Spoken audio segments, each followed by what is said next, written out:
Good morning. we, as we continue our look at Psalms today, we read books 40 through 42. And the book of Psalms is a collection of 50 individual Psalms that have commented on that. But also within the division of the collection of the book of the Psalms, this collection is broken into 5 different books, so to speak, so 5 different sections. And Psalms 1 through 41 are book 1. So Psalm 42 today begins book 2, or section 2 of the 150 Psalms. So the section 2 or book 2 goes from Psalm 42 to 72. Book 3 is 73 through 89. Book 4 is 90 through 106. And then the final 5th book of Psalms is 107 through 150. They have made this division for some reason, but they're, each one is an individual. And remember back, there was one that, in some, like in the Septuagint, had been 1 psalm rather than in our Bible now it's 2. But in Psalm 40 again is attributed to David, and it's a psalm that gives thanks and praise. So it's a psalm of thanksgiving.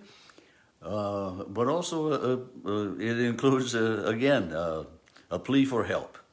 I waited patiently for the Lord. He inclined his ear and he heard me. He drew me up. So he's praising God and thanking him for this deliverance of, being brought back up out of the pit, whether it was, one of the previous psalms and prayers for deliverance from enemies or for being healed from an illness.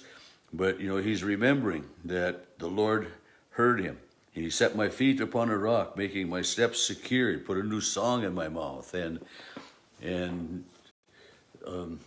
again, the Psalms were made as songs, and they were sung over and over. And it was because of that, that they were familiar to the people. The people knew the words of many of the Psalms and could quote them. And it's, when we get to Psalm 42, when I read the first line of that,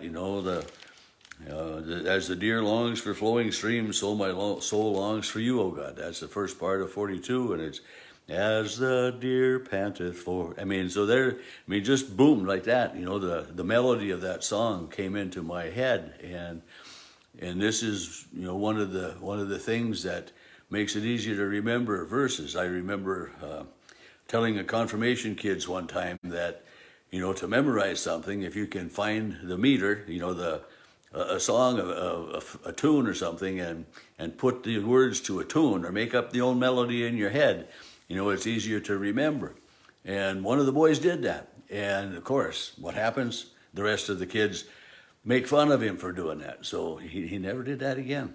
But when he made up this song, or he found the melody and the meter, that's da da da da da da da. It's and so like in our hymnals, in some of the hymnals, they'll have in the back of it, it'll show the hymn number 53 and 74 and 106 have the same meter, and that means that the words, the frequency of the syllables are the same, and so you could sing any one of those 3 hymns to any one of the 3 melodies. This is the meter of, way more probably than you care to know.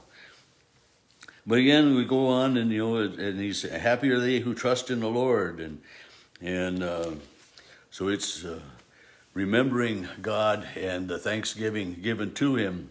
And then verse 6 kind of, sacrifice and offering you do not desire. Burnt offerings and sin offerings you have not required. Well, these were things that were required according to the law, according to, if you look back into Leviticus and Deuteronomy, especially, we remember as we were reading in some of the 1st and 2nd Kings and Chronicles and stuff that, they found the book of the law, which was Deuteronomy, and the king says, man, we've been screwing up all these times. So those were required, but what is even more required? What comes down to even the desire to sacrifice or that is the belief and trust in God.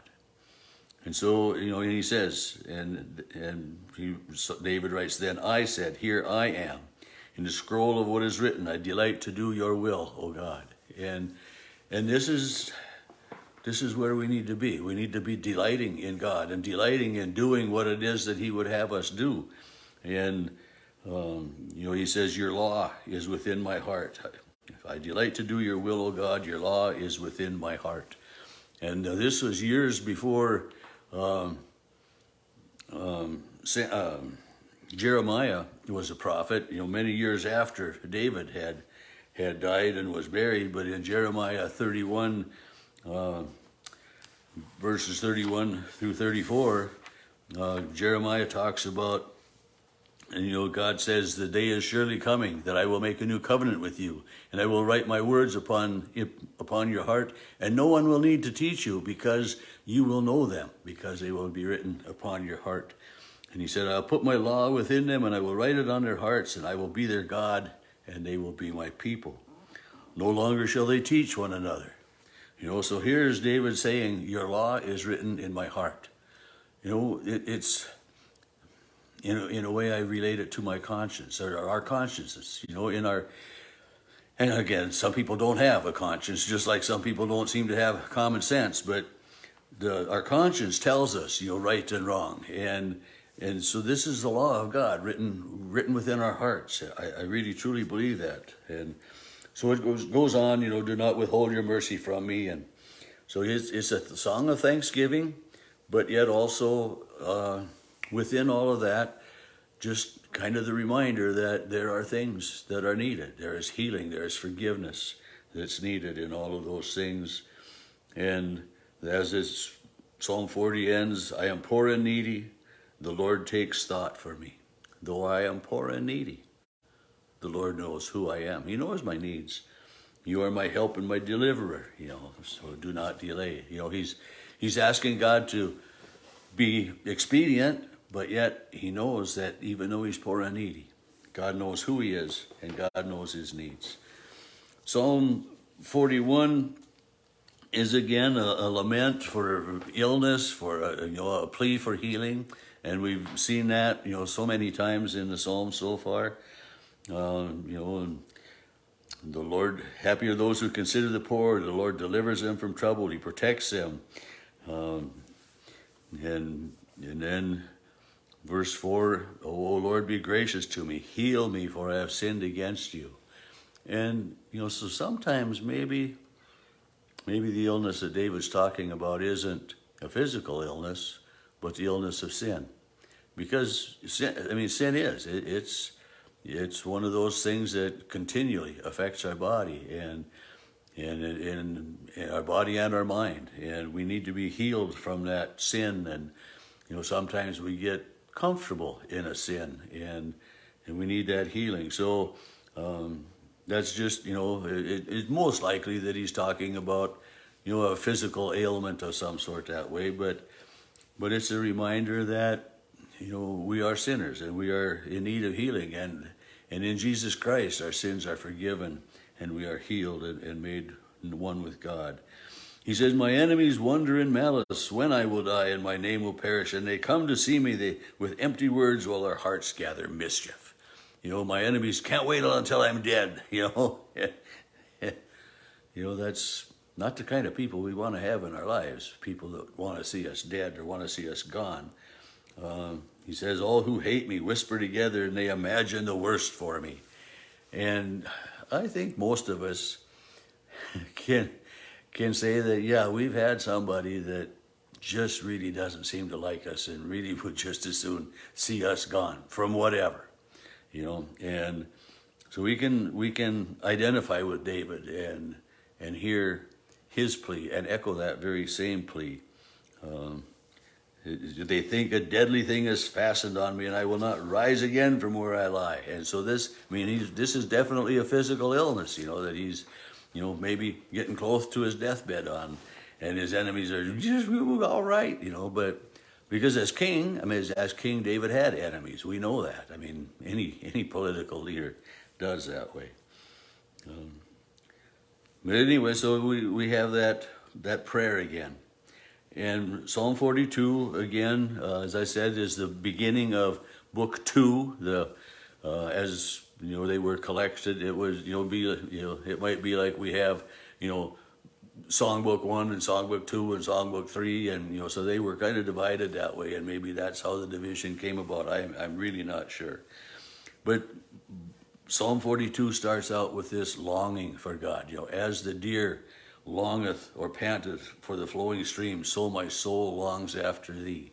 I mean, we need water for life, and he uses the image of a deer, that's needing this water, needing to have its thirst quenched, and you think about sometimes during the day when you've been on a warm day and you've been working, and that glass of water tastes so good, and it just I know there are sometimes, I could just take a whole glass of water and just boom, it's gone, because it's what my body needs. And sometimes when we think we're hungry, when it's more that we need a drink because our bodies are beginning to be dehydrated. So as the deer and as the animals, as everybody needs water, so also we need God. And so it's just this longing for God to be there and to be a part of all of that. And it's, as I said, the song pops into my head as I read those first verses.